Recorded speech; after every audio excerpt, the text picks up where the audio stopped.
Lady ফেরাউন হাসিনা শেষ করতে পারবো না। কি ফেরাউন? লেডি ফেরাউন। এই লেডি ফেরাউনকে আল্লাহ সাইজ করে দিয়েছে, সুবহানাল্লাহি ওয়া বিহামদিহি। 2 দিন আগেও কল্পনা করছে হাসিনা এইভাবে পালাইবে, কল্পনাও করি নাই আমরা। আল্লাহ চাইলে সব পারে। 2 দিন গাজীপুরে আমারে কোরআন পর্যন্ত দেয় নাই, কোরআন শরীফটা পর্যন্ত দেয় নাই গাজীপুর কারাগারে। কি দেয় নাই? এটা বিশ্বাসযোগ্য? এটাই বিশ্বাস করতে হবে। কারণ বাংলাদেশ তো আপনারা দেখছেন হাসিনা ক্ষমতায়, আওয়ামী লীগ ক্ষমতায়, ক্ষমতায় তো ছিল ক্ষমতায় ছিল কারা? যারা কোরআনের বিদ্বেষী, যারা কোরআনকে পছন্দ করে না। প্রথম 2 দিন আমাকে কোরআনও দেয় নাই। তো শায়েখ কোনো গোপন ভাবে একটা কলম আর খাতা নিচ্ছে, যেমনি হোক প্রতিদিন লিখতেন কারাগারে। হঠাৎ করে আজকে মনে পড়ছে, কারণ একটা মেসেজ দিছিল, তো মনে পড়ছে, তো আজকে কি হয়েছে সব লিখতেন। তো আমার ওই দিন লো প্রেশার হয়েছে, এটাও লিখছেন যে রফিকের মানে হঠাৎ করে আমার এক এডিসি ডিবির এই বদমাশায় গালিগালি শুরু করছে। সে আমার ইউনিটের না, মানে আপনারা যারা রিমান্ডে যান নাই তারা বুঝবেন না।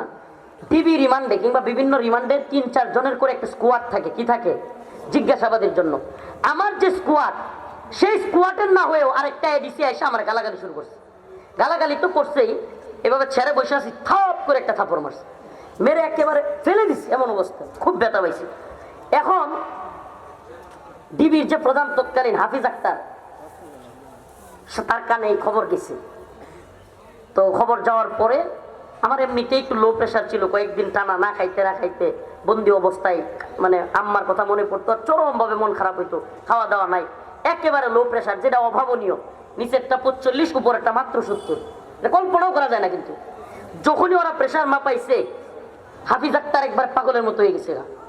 এডিসি যেটা শুনছে যে গালি দিছে, থাপ্পড় দিছে, ওটা ধরে আনছে, একেবারে মা বাপ তুইলে গালাগালি, মানে ওই গালিটা আমি দিতে পারতেছি না এখন, এমন গালাগালি। তুই জানোস এখন যদি মইরা যায় মাদানি তোর কি বল, কি সর্বনাশ করছস, পেপ ও বাসি শুরু করছে, তাড়াতাড়ি করে অ্যাম্বুলেন্স আছে আমারে। তো শায়েক ওগুলো লিখছে, কি করছে, ওগুলো লিখছে। এখন শায়েক করতেন কি, সাক্ষাতে কেউ আসলেই এই লেখাগুলো আবার দিয়ে দিতেন। কি করতেন? দিয়ে দিতেন, যাতে করে ওগুলো আবার যদি নিয়ে যায়। তো আমরা ডিবি রিমান্ড থেকে কেরানীগঞ্জ কারাগারে যাচ্ছি। এই মুহূর্তে কারাগারের গেট, এদের নির্যাতন একটু বর্ণনা দিচ্ছে আপনাদেরকে, যেহেতু স্মরণ হয়েছে। কারাগারের গেটে এমন চেক শুরু করছে, আমি তো জানি শায়েকের কাছে কাগজ আছে, এমন চেক শুরু করছে, সারা শরীর কোট খুলতেছে, এমন কি মানে বললে আপনারা কি বলবেন, লুঙ্গি খুলে এমনি দেখতেছে, লুঙ্গি এভাবে খুইলা মাথা ভিতরে ঢুকে এমনি দেখতেছে। কল্পনা করা যায় আলেমদের এই নির্লজ্জের দল। কারণ আমার যখন এই অবস্থা করছে, আমি কাছে ওটা একটু আড়ালে হাই, সামনে মানুষের এই দিকে। আমি আরেক গোয়েন্দা সংস্থার লোক, চাচা শুনেন, আপনি আরেক গোয়েন্দা সংস্থার লোক, ও কি করছে আমার, হ্যাঁ এত মাতবুরি করস, প্রধানমন্ত্রী মানি না, রাষ্ট্রপতি মানি না, বক্তব্য দেশ, মানে তুই তো গাড়ি শুরু করছে। আমি প্ল্যান কইরা সিস্টেমে, আমি তো জানি শায়েকরে চেক করলে কাগজটা পাইবো, আমি তো জানি। আমি কি করছি, একটা সুযোগও পাইছি, তোর লোকে ঝগড়া লাগাবো। শায়েক মিয়া, আমি বলছি আমি এখন কারাগারে আইছি, আপনি এনে ঝগড়া করতেছেন কেন? মানে আমার বিষয় হলো, আমি ঝগড়া টগড়া কইরা পরে উস্কাইয়া দিলে শায়েকরে আর চেক করবো না। আমি এমন চেক করছি, এর ফাঁকে আল্লাহর বান্দা, একটু দেখাই আপনাদেরকে, আল্লাহর বান্দাই করছে কি, কাগজটারে আস্তি কইরা পকেট থেকে লইয়া আস্তি করে এইভাবে বাইর কইরা মাস্কের ভিতরে তুলে দিছে। আমি কিন্তু এটার লগে ঝগড়া করতেছি গোয়েন্দা সংস্থার লোকের সাথে, আর ধমকাই দিছে, সাহেব রফিক ঝগড়া করিও না, আর ওইদিকে সাহেব কাজ করতেছে। তো এরা কি পরিমাণ জুলুম করেছে, সুবহানাল্লাহ ওয়া বিহামদিহি, এটা বোঝানোর উদ্দেশ্য ছিল আপনাদের। আমরা খাতা কলম পাই নাই, এমন কি কাপড় লুঙ্গি পর্যন্ত, আপনার ডিবি হারুনের ঘটনা তো অনেকেই শুনছেন, এগুলো আর নতুন করে বলবার দরকার নাই। এরা এমন নির্যাতন আলেমদের সাথে করছে। ওই কয়েকদিন আগে আমাদের এলাকার এক আওয়ামী লীগ নেতা আমার ফোন দিছে, লোকটা ইসলামপন্থী, বিলাসপুরে বড় মাহফিলটা করি না, এই মাহফিলের সভাপতি থাকে, মানে খুব মানে আওয়ামী লীগ নেতা, আমার ফোন দিছে হঠাৎ করে। আমি বলছি কি, মা তো পালাইলো এতিম পোলা আমাদের থুয়া, কি অবস্থা? বাবা আর কইেন না, লজ্জা দিয়েন না। আমি বলছি কে? কয় বাবা আসলে সত্যি কথা মুখ্য কোন, আসলে কি জানেন, আমগরে এই পোলা মানে পতন ঘটায় নাই, কেউ আন্দোলন করে পতন ঘটায় নাই, আওয়ামী লীগের উপরে আল্লাহর গজব পড়ছে। বিলাসপুরের আমার আমার আমি যে মাদ্রাসা পরিচালনা করি ওই মাদ্রাসার সভাপতি ছিল। এমনি আওয়ামী লীগের মানুষ হইলেও খুবই দিনদরদী মানুষ। মাহফিলে যখন আলেমদেরকে বাধা দিত উনি বিরোধিতা করতেন। ভাই আসলে কেউ আমগর পতন করার নাই, আমগর আল্লাহর গজব পড়ছে। তো এই যে উনি বুঝছে যে আলেমদেরকে এইভাবে নির্যাতন নিপীড়ন করবার কারণে আল্লাহ পাক, যে আল্লাহ ফিরাউন নমরুদকে মশা দিয়া সাইজ করতে পারে, সে ছাত্র ঘরে দিয়া লেডি ফিরাউন হাসিনারে সাইজ করতে পারবো না। কি ফিরাউন? লেডি ফিরাউন। এই লেডি ফিরাউনকে আল্লাহ সাইজ করে দিয়েছে, সুবহানাল্লাহি ওয়া বিহামদিহি। তো আল্লাহ পাকের গজব কখন আসে? যখন আল্লাহর বিরুদ্ধে যুদ্ধ ঘোষণা করে। আমরা কি আল্লাহর বিরুদ্ধে যুদ্ধ ঘোষণা করব, নাকি আল্লাহ পাকের পক্ষে থাকবো, ঈমানের পক্ষে থাকবো? প্রিয় হাজিরিন, ঘটনাটা মনে পড়লো বললাম, কিন্তু চাওয়া লাগবে কার কাছে? আয়াতে কারিমা যেটা তিলাওয়াত করেছি, ইয়া আইয়ুহাল্লাযীনা আমানুস্তাঈনু বিস-সাবরি ওয়াস-সালাহ ইন্নাল্লাহা মা'আস-সাবিরিন। আল্লাহ পাক বলেন, সবর এবং নামাজের মাধ্যমে তোমরা আল্লাহর কাছে চাও। সবর তিন প্রকার: সবর আনিল মাসিয়াত, সবর আনিত তাআত, সবর আনিল মুসিবাত। সবর কয় প্রকার? তিন প্রকারের সবর।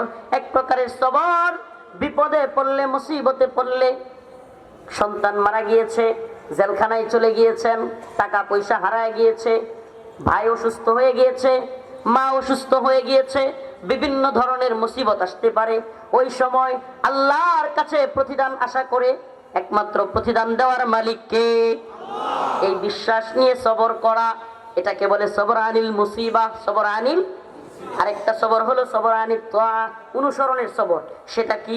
কোরআন যা বলেছে, সুন্নাহ যা বলেছে, আমার ইচ্ছা হোক অনিচ্ছায় হোক, রাইসুল মুফাসসিরিন আব্দুল্লাহ ইবনে আব্বাস বলেন, ইচ্ছায় অনিচ্ছায় আল্লাহ পাকের প্রতি প্রতিদানের আশা করে যেই ব্যক্তি নিজের মধ্যে বিভিন্ন বালা মুসিবতে কিংবা কোরআন সুন্নাহর কথা শুনে ইচ্ছায় অনিচ্ছায় গুনাহকে পরিত্যাগ করে, সেই হলো সবচাইতে উত্তম সবরকারী।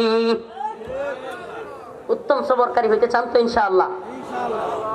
হাদিসের মধ্যে আসছে, একদল লোক তখনও জান্নাতের এলান হয় নাই, হিসাব নিকাশ শেষ হয় নাই, জান্নাতের দিকে যাওয়া শুরু করবে। একদল লোক, জান্নাতের ফেরেশতা আটকাবে, এই তোমরা কই যাও? ফেরেশতাকে তারা বলবে, কেন আপনি কি জানেন না? আল্লাহ বলছে, ইন্নামা ইউওয়াফাস সাবিরুনা আজরাহুম বিগাইরি হিসাব। আল্লাহ নিজে বলছেন, সবরকারীদের জন্য বিনা হিসাবে আল্লাহর প্রতিদান রয়েছে। সবরকারীদের জন্য আল্লাহর পক্ষ থেকে প্রতিদান কিভাবে আছে? হিসাব ছাড়া।